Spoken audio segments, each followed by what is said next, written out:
Well, I mean, Mido Macia's death has certainly highlighted, it really has highlighted a number of things, violence, brutality that exists in our society. When looking at this incident, what does it say about South Africa? I think it's such a critical question. I think there are three particular issues we need to possibly consider here. The first is the behavior of the police officials in this particular instance, and the fact that they clearly abused their authority and power in the way in which they treated Mido Macia. The second issue is clearly the fact that he was a foreign national, and we do need to do some serious introspection about the way in which we as South Africans have been treating foreign nationals in this country. The third, of course, is the fact that the crowd who was watching this felt completely disempowered and almost paralyzed to be able to actually intervene in this particular matter. And so questions must be asked about all of us as South Africans, as what do we do in situations like this when we are confronted with such horrific acts of violence? How do we respond, and what does this say about our humanity when we observe these matters taking place and feel paralyzed so that we are unable to act? So these are some of the complex questions I think we need to deal with in this particular case. Yeah, well, I mean, in this particular case, the police are saying that he resisted arrest, and this led to the situation that we found ourselves in. But still inexcusable. Absolutely inexcusable. The Constitution and the Bill of Rights sets out very specifically how arrested and detained individuals should be dealt with, and the police, in this video at least, clearly have violated this. Having said that, I think that the majority of police officers, I would like to believe, are doing the best they possibly can under very difficult circumstances. There are these cases such as the Andries Tatani matter. We've seen this in the Marikana Commission of Inquiry, and there was a case we dealt with at the Human Rights Commission involving a young man, Macia, who was unlawfully arrested and detained by police officers for allegedly gesturing with his middle finger at a police convoy carrying the president in Cape Town. And so these are some of the incidents which lead me to believe that there is a systemic challenge within the police services that needs to be addressed. It's not only dealing with this particular matter, but I think dealing with police brutality in general across the police service is going to be required in this instance.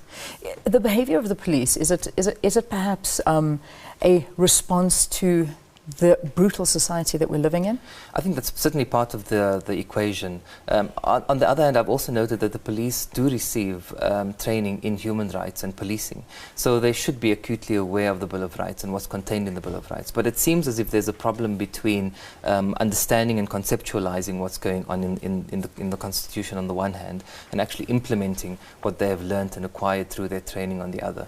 And that gap needs to be assessed and looked at, and we need to try and understand what the actual problems are. In case studies that have been done previously and psychological studies that have been done, it seems that one of the biggest problems is that the conditions within which police operate, the hierarchical structure and nature of the police service, as well as the organizational culture, is what actually impacts and limits the ability of the police themselves to implement the values that they've been taught through their training program.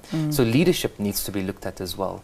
And unfortunately, at the Human Rights Commission, we've had the occasion of trying to deal with the Minister of Police on two matters, on the Andries Tatani matter as well as the Macia matter, and found that the Minister was unfortunately very reluctant to cooperate with the Human Rights Commission. So I believe it says something about the leadership of the police that needs to be seriously looked at as well. Yeah, well, that definitely is, it's an issue that needs to be spoken about. But I mean, when you look at that video footage, and what's quite frightening about it is that it is so open to the public to witness, to view, to see how the police are treating individuals. It's almost that South Africans just take a stand back and watch it and think that this is now the norm, that this brutality, it's almost like we've become insensitized to it, because as South Africans, what choice do we have? If they get involved, they'll get treated in the exact same way.